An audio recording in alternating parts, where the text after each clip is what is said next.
The envelope in my hand shook as I stood outside the courthouse, rain soaking through my thin jacket. 18 years old, 3 days out of the system, and I was about to lose the only thing that connected me to a family I never knew existed. The lawyer across from me, Ralph Anderson, adjusted it, adjusted his expensive suit and smiled that predatory smile I'd learned to recognize in every adult who saw dollar signs where I saw hope. My grandfather's farm, 300 acres of Missouri farmland that should have been mine, would have been mine, if I could prove I belonged to a family that had apparently forgotten I existed until it was convenient to remember. Ralph Anderson represented my uncle Jeffrey Gonzalez, a man I'd never met who claimed my grandfather had promised him the land years ago. No will, no documentation, just his word against mine and a birth certificate that connected me to a dead man I'd never had the chance to know. The courthouse steps were slick beneath my worn sneakers as I climbed them one more time, clutching the folder that contained every piece of evidence I had. Letters my grandfather had written to the state, trying to find me. Photos of a little girl who looked exactly like me, labeled my granddaughter in shaky handwriting. It wasn't much, but it was everything I had. Before we see how this ends, tell us where you're watching from and hype this video in the comments. I need all the support I can get for what comes next. But let me back up and tell you how I got here. Standing in the rain, fighting for a home I'd never seen with a family I'd never known. 3 weeks earlier, I was sitting in my tiny room at Riverside Group Home, staring at the acceptance letter from the community college that I couldn't afford to attend. 18 meant freedom, but it also meant the end of meals I didn't have to worry about, a roof that wasn't my responsibility, and the illusion that someone, somewhere, cared whether I made it through another day. Megan Cook, my caseworker, knocked on my door that Tuesday morning with an expression I'd never seen before. Usually she wore the practiced smile of someone who dealt with kids like me every day. Kids who aged out with nowhere to go and no one to catch them. But that morning she looked genuinely confused, maybe even excited. "Jacqueline," she said, settling into the plastic chair across from my narrow bed, "I need to ask you something. Did you know you had a grandfather?" The question hit me like cold water. I'd spent 18 years creating stories about where I might have come from, who might have loved me before I ended up in the system at 3 years old. But those were just stories, fantasies I told myself when the loneliness got too heavy. "I don't have anyone," I said, the automatic response I'd given to every question about family for 15 years. Megan pulled out a manila envelope, thick with papers. "His name was James Long. He died 6 months ago and left you something in his will. Farm in Millbrook, Missouri." The words didn't make sense at first. Grandfather, will, farm. These were concepts that belonged to other people. People who had families and histories and roots that went deeper than a file folder in a state office. "I think there's been a mistake," I whispered. But Megan was already spreading out documents on my bed. A copy of my birth certificate that I'd seen 100 times. But now there were other papers attached to it. A marriage certificate showing my mother, Sarah Williams, married to someone named Brian Walker. Medical records showing Brian Walker was the son of James Long. And finally, a will, dated just 2 years ago, leaving everything to my granddaughter, Jacqueline Williams, should she be found. Should she be found? Like I was something lost, something worth looking for. "He tried to find you," Megan said gently. "There are letters here, dozens of them, to the state, to private investigators, to anyone who would listen. He never stopped looking." I picked up one of the letters with trembling fingers. The handwriting was shaky but determined, the words of a man who refused to give up hope. "My son died when Jacqueline was just a baby," it read. "I know she's out there somewhere. She's all I have left of my family, and I need to find her before it's too late." It was already too late. He'd died 6 months ago, and I was just learning he existed. But he'd left me something anyway. A farm, a home, a place where I belonged, even if I'd never set foot on it. The next 2 days were a blur of paperwork and phone calls. Megan worked overtime to help me understand what I was inheriting and what it meant. The farm was substantial, 300 acres with a house, barn, and outbuildings. There was also a bank account, not huge but enough to get me started. And there were debts, taxes, and responsibilities that came with owning land. You don't have to do this, Megan reminded me as we sat in her office going through the legal documents. You could sell it, use the money for college, start fresh somewhere else. But I couldn't shake the image of my grandfather writing letter after letter, searching for me while I grew up believing no one cared. He'd kept looking when everyone else had given up. The least I could do was see what he'd left for me. The bus ride to Millbrook took 8 hours, winding through cities that gradually gave way to farmland and small towns that looked like postcards from a simpler time. I pressed my face to the window, watching cornfields and pastures roll by, trying to imagine what it would feel like to own a piece of this vast landscape. Millbrook was smaller than I'd expected, the kind of place where the main street had more empty storefronts than occupied ones. But the buildings were well maintained and the sidewalks were clean. The bus dropped me off in front of a diner called Helen's Place, and I stood on the sidewalk with my single duffel bag, suddenly aware that I had no idea what to do next. "You must be Jacqueline Williams," said a voice behind me. I turned to see a woman in her 50s with graying hair and kind eyes, wearing jeans and a flannel shirt that had seen better days. She had the look of someone who worked with her hands, someone who belonged in this place in a way I couldn't imagine belonging anywhere. "I'm Helen Taylor," she said, extending a work-roughened hand. "I own the diner here. Your grandfather and I were friends. I heard you were coming to town." News traveled fast in small towns, apparently. I shook her hand, grateful for the first friendly face I'd encountered since leaving the group home. "I don't really know what I'm doing," I admitted. "I've never been to a farm before." Helen smiled, the kind of smile that made you feel like everything might actually be okay. "Well, that's something we can fix. Why don't you come inside, get something to eat, and I'll tell you what I know about your grandfather's place." The diner was exactly what you'd expect from a place called Helen's Place in a town like Millbrook. Red vinyl booths, checkered linoleum floors, and the smell of coffee that had been brewing since dawn. Helen settled me into a corner booth and brought me a plate of meatloaf and mashed potatoes without asking what I wanted. "James was a good man," she said, sliding into the seat across from me. "Quiet, kept to himself mostly, but he was always willing to help when someone needed it. He talked about you all the time, especially the last few years." "He talked about me?" The meatloaf was better than anything I'd eaten in months, but I could barely taste it. "Every time he came to town, he'd ask if I'd heard anything, if anyone knew anything about finding lost family. He never gave up hope that he'd see you again." Helen's eyes were bright with unshed tears. "He would have been so proud to know you came."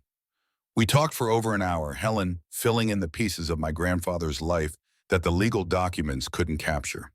He'd been a farmer his whole life, working land that had been in the Long family for 3 generations. He'd been married once, but his wife died young.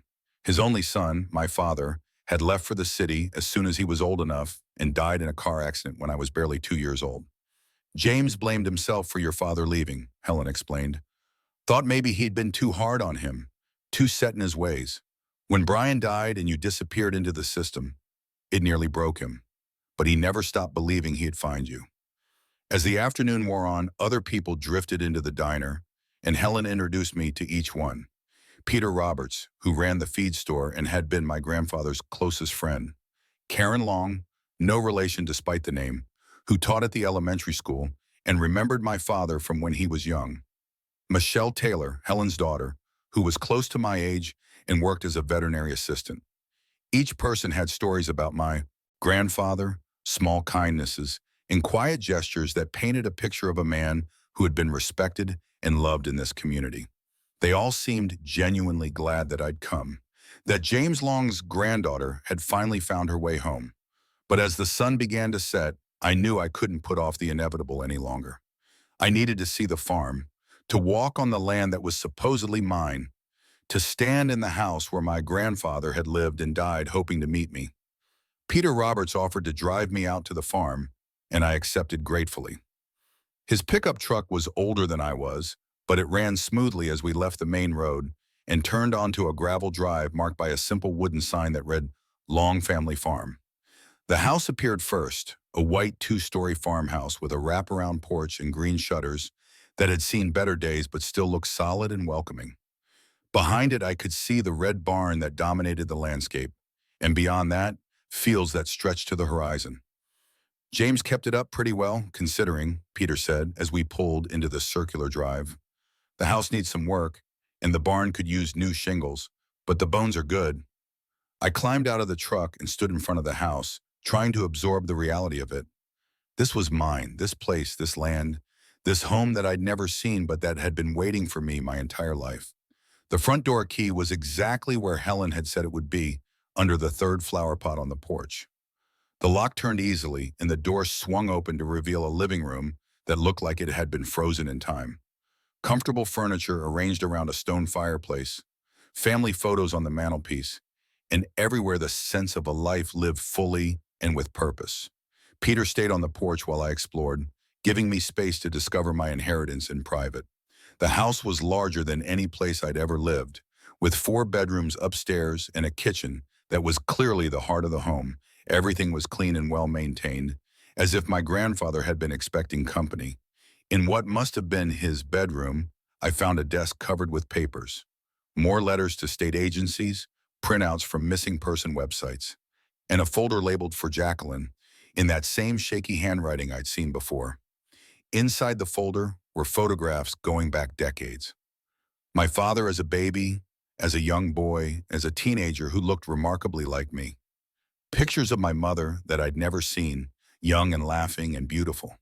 And pictures of me somehow, photos that must have come from the state files, showing me at various ages growing up in the system. At the bottom of the folder was a letter addressed to me. "My dear granddaughter," it began, "if you are reading this, it means I didn't live long enough to find you, but you found your way home anyway. I'm sorry I couldn't be there to welcome you, to tell you how much you were wanted and loved even when we couldn't find each other." The letter went on for pages, telling me about the farm, about my father and mother, about the family history that I'd never known.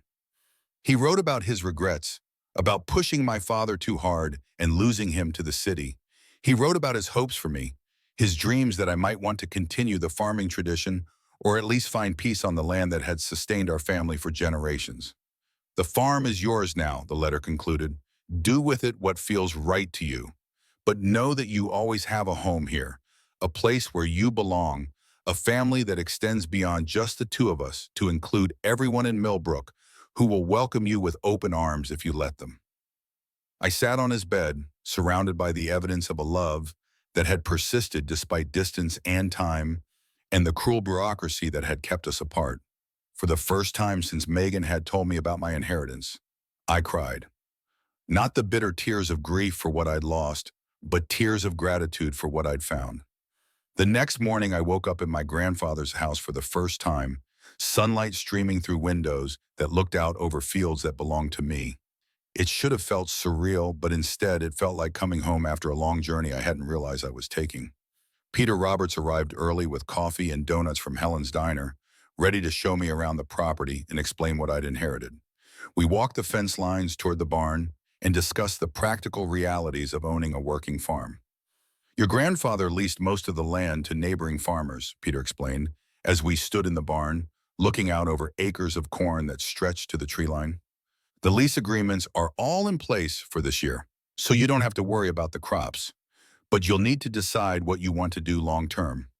The barn was massive, with stalls for livestock that hadn't been used in years, and storage for equipment that looked both ancient and essential.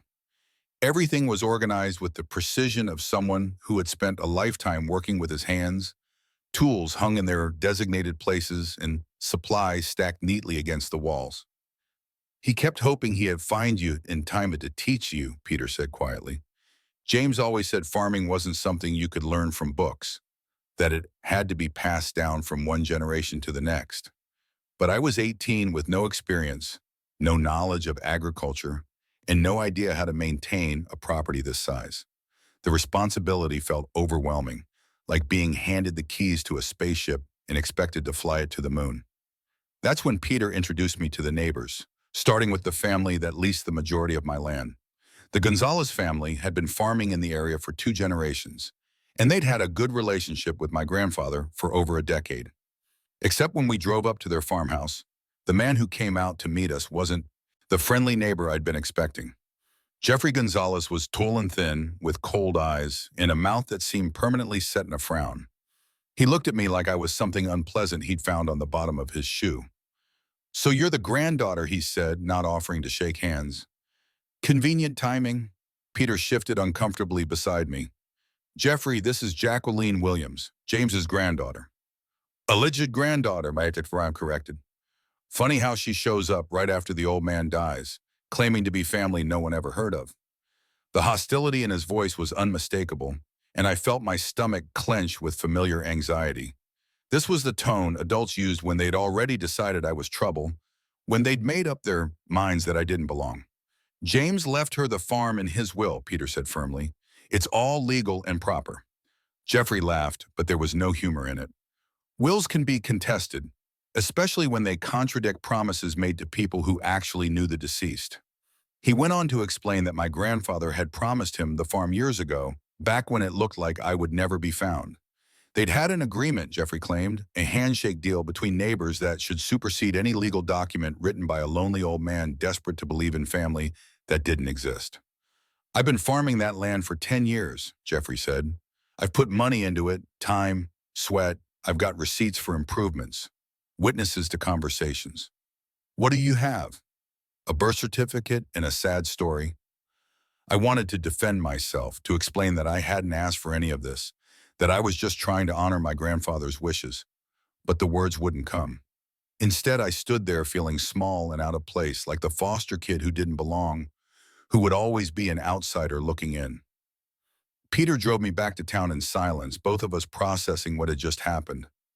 Finally, as we pulled up in front of Helen's diner, he spoke. "Jeffrey's been bitter for years," Peter said. "He expected to inherit that land, and when James started looking for you seriously a few years back, Jeffrey got worried. He's not a bad man, but he's not going to give up without a fight." That afternoon, I met with the local lawyer who had handled my grandfather's estate, a woman named Helen Taylor, who turned out to be the diner owner's sister. The family connections in small towns were apparently more complex than I'd realized. "Legally, you're on solid ground," Helen the lawyer assured me as we sat in her small office above the hardware store. "The will is valid, properly witnessed, and clearly states his intentions. But Jeffrey Gonzalez has hired Ralph Anderson from the county seat, and Anderson specializes in will contests." She explained the process, the legal challenges Jeffrey could raise, and the time and money it would take to defend my inheritance. Even if I won, which she believed I would, the legal fees could eat up a significant portion of the farm's value. "There's another option," she said carefully. "You could sell to Jeffrey directly, avoid the legal battle, and use the money to start fresh somewhere else." But walking away felt like betraying my grandfather's memory, like proving Jeffrey right that I was just an opportunist who'd never really belonged. I thought about the letter I'd found, about the years my grandfather had spent searching for me, about the love that had persisted across decades of separation. "I want to fight," I said. The next few weeks fell into a routine that was both exhausting and oddly comforting. I spent my mornings learning about the farm from Peter Roberts, who seemed determined to teach me everything my grandfather hadn't had the chance to. We walked the property lines, discussed crop rotation, and talked about the seasonal rhythms that governed rural life. In the afternoons, I worked at Helen's diner, washing dishes and learning to wait tables in exchange for meals and a small wage that helped cover my basic expenses. The work was harder than anything I'd done in the group home, but it was honest work, and the regulars began to accept me as part of the community rather than just a curiosity. Evenings were for paperwork, going through my grandfather's records and trying to understand the financial realities of owning a farm. There were insurance policies, tax assessments, maintenance schedules, and lease agreements. Each document told part of the story of a life lived in careful stewardship of the land. But the legal battle with Jeffrey Gonzalez cast a shadow over everything. Ralph Anderson filed motion after motion, challenging the validity of the will, questioning my identity, and demanding access to my grandfather's medical records to prove he wasn't mentally competent when he wrote his final testament. Each legal document that arrived felt like a personal attack, a reminder that my place in this community wasn't secure, that I was still fighting for the right to belong somewhere. The stress was constant, a low-level anxiety that made it hard to sleep and harder to believe that this could actually work out. One evening, as I sat in the farmhouse kitchen going through another stack of legal papers, I found myself wondering if Jeffrey was right. Maybe I was just a convenient fiction, a story my grandfather had told himself to avoid facing the reality that his family line was ending with him. Maybe I should take whatever settlement Anderson offered and disappear back into the anonymity I'd known my whole life. That's when I found the journals. They were in a box in the basement, dozens of composition notebooks filled with my grandfather's careful handwriting, years of daily entries documenting life on the farm, but also his thoughts, his hopes, and his endless worry about the granddaughter he couldn't find. Planted corn in the south field today, read one entry from 5 years earlier. Good soil should be a strong crop. Keep thinking about Jacqueline, wondering if she likes the outdoors, if she'd want to learn about farming. Probably silly to hope, but I can't help imagining her here, learning the land like Brian never wanted to. Entry after entry revealed the depth of his love and longing, the way he'd held space in his life for someone he'd never met but never stopped believing in.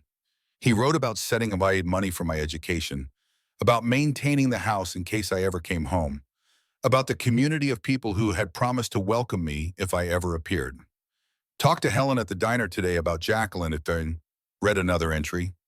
Helen thinks I should stop hoping, says it's not healthy to live for someone who might never come.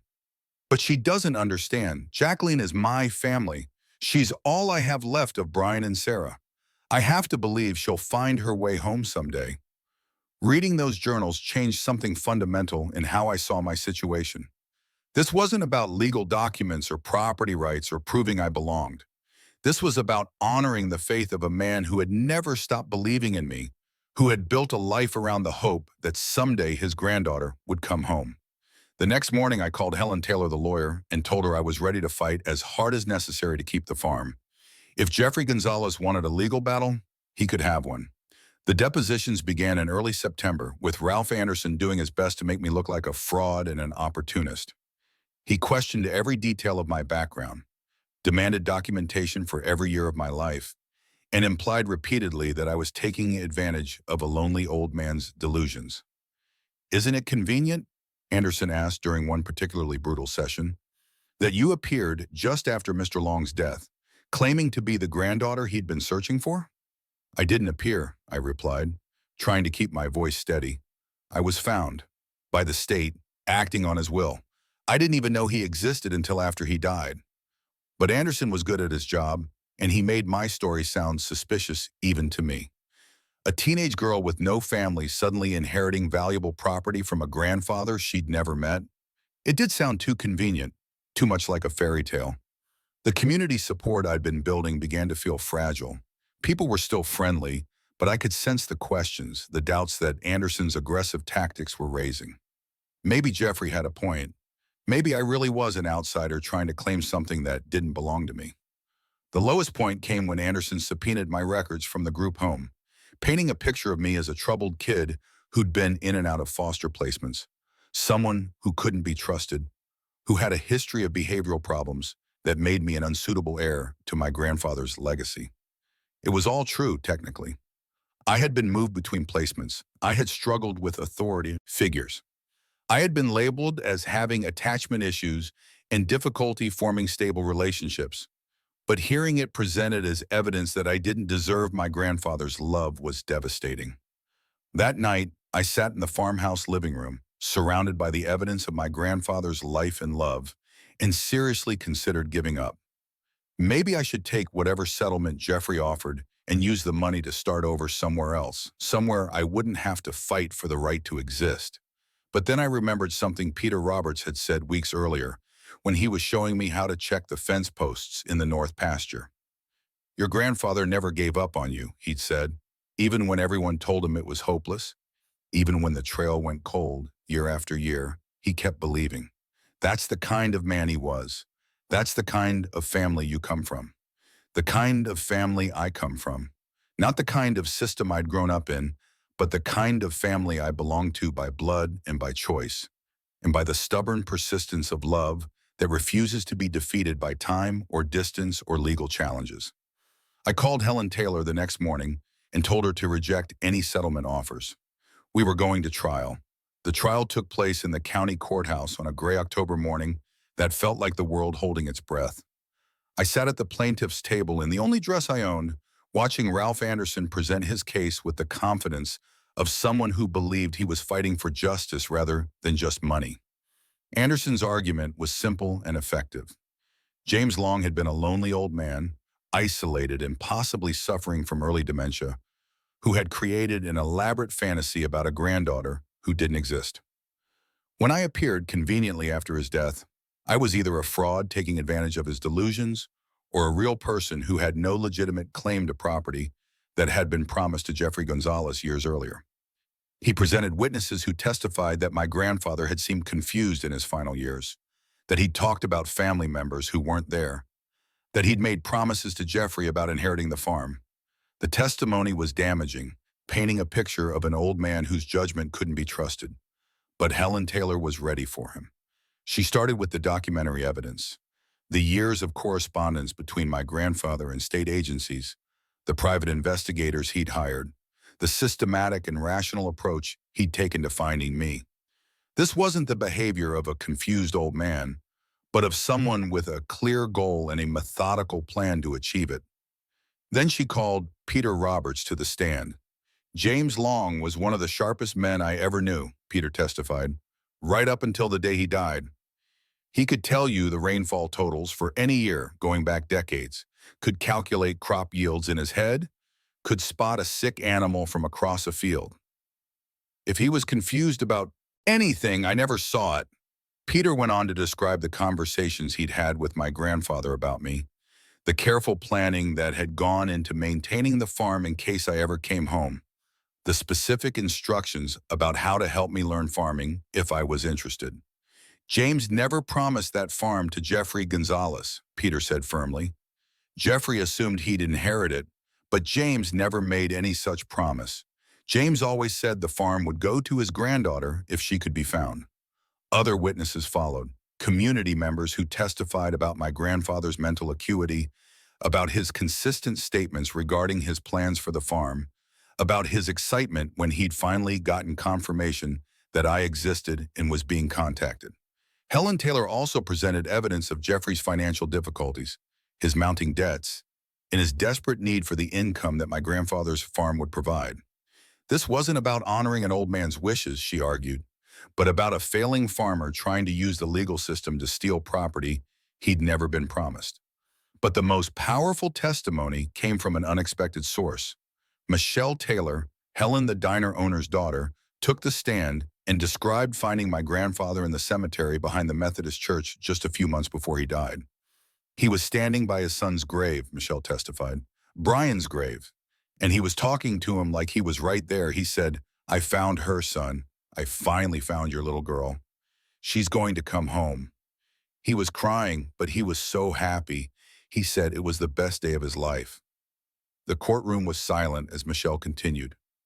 Mr. Long wasn't confused or delusional. He was a man who had just learned that his greatest hope was going to come true. He was planning for Jacqueline's arrival, making sure everything would be ready for her. When it came time for me to testify, I was terrified.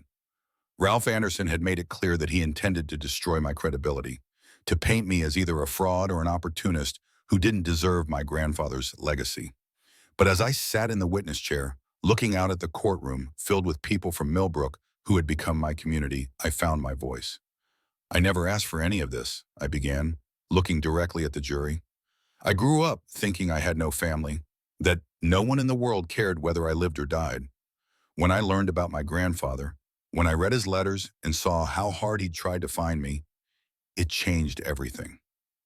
I told them about growing up in the system, about aging out with nowhere to go and no one to care.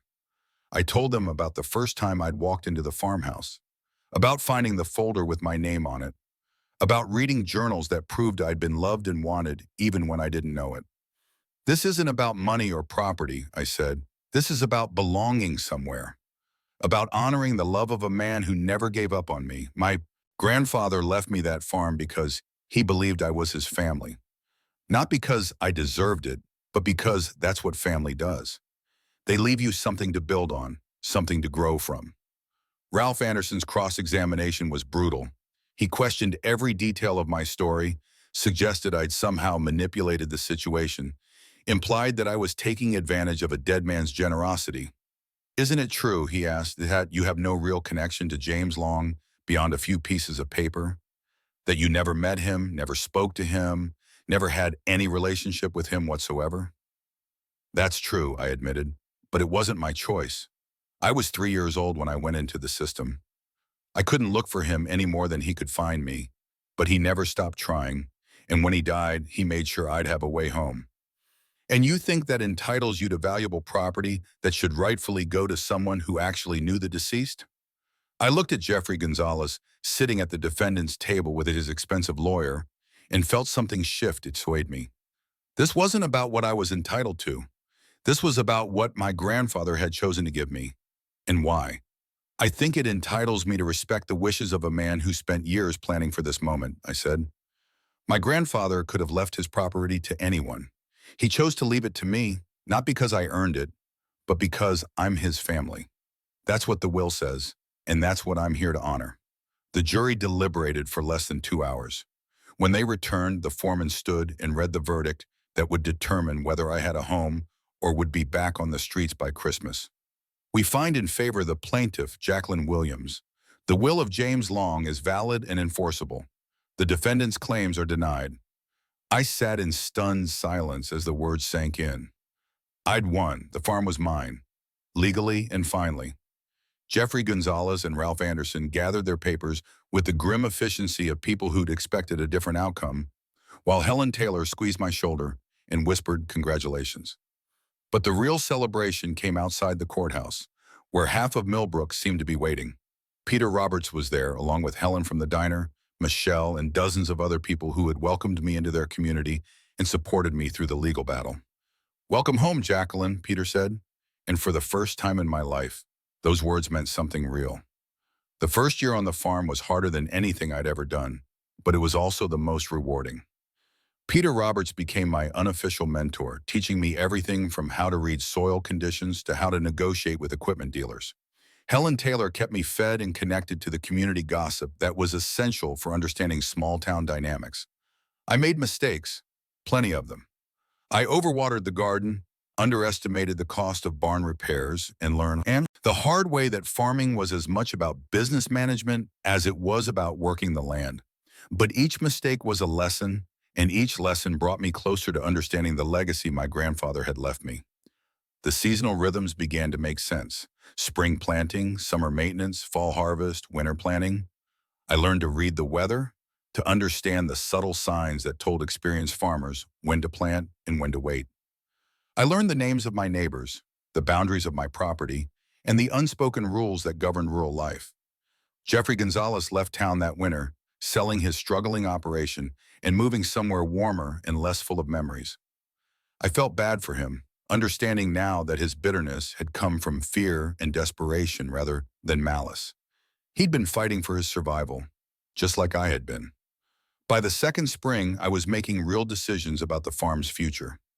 I continued leasing most of the land to neighboring farmers, but I started a small organic vegetable operation that supplied Helen's diner and a few restaurants in the county seat. It was a modest beginning, but it felt like building something rather than just maintaining what someone else had created. The house became truly mine as I made small changes, updating the kitchen and turning one of the spare bedrooms into an office where I could manage the farm's business. I kept my grandfather's bedroom exactly as he'd left it, not as a shrine, but as a reminder of the love that had brought me home. Michelle Taylor and I became close friends, and through her I met other young people who'd chosen to stay in Millbrook rather than leave for the cities. We formed an informal group focused on bringing new energy to the community, organizing events, and supporting local businesses. The loneliness that had defined my entire life began to fade, replaced by the deep satisfaction of belonging somewhere, of being part of something larger than myself.